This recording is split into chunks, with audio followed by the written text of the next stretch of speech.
one of the wonders of the Ayurveda, being the Kanchana plant. The scientific name the Vauhinia variegata and belonging to Fabaceae family. So this plant has varied uses in Ayurveda. So starting with the Raspancha, this plant has the Kashaya Ras and the Gun being Laghu and Ruksha, while the Vipak being Katu Vipak and the Virya is Shid Virya. So what is the main use of this plant? Like as we know that if we look into the Raspancha, very few plants have Prabha, and among them Kanchana is one of the very rare plants that have Prabha beneath. And what is the Prabha? That is extraordinary action, and its extraordinary action has been said that Gandha Malahara. Now what is Gandha Malahara? If we coordinate it into the modern terms, we can see that it is used in varied conditions. For example, the hypo and the hyperthyroidism. Along with that, the Kanchana Rasayan or the other Kanchana Gulu being one of its formulation is used in various cancerous conditions.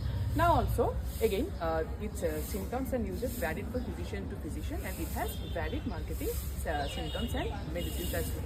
Also, if we look into the synonyms of it, it has been mentioned very beautifully. So, if we just look into the leaf of this plant, if we see closely, then we can see that as if two leaves are being attached via this line. So, it is like two leaves. So, basically, one of the symptom is Yogam Patra. That means if we just break the syllable, Yog Patra means two Patra are being Yog. That is why the synonym is Yogam Patra. Along with that, there is another synonym named with the stem, that is the Charmadar. That means its stem will be leathery. And also, if another synonyms have also been related with that of its flower, that is the Swa Alpa Keshari. Now, what does Swa Alpa Keshari mean? That means Swa Alpa Keshari means it will be having less number of stamen. Now, there are, along with that, there are also other synonyms of Kanchana as well.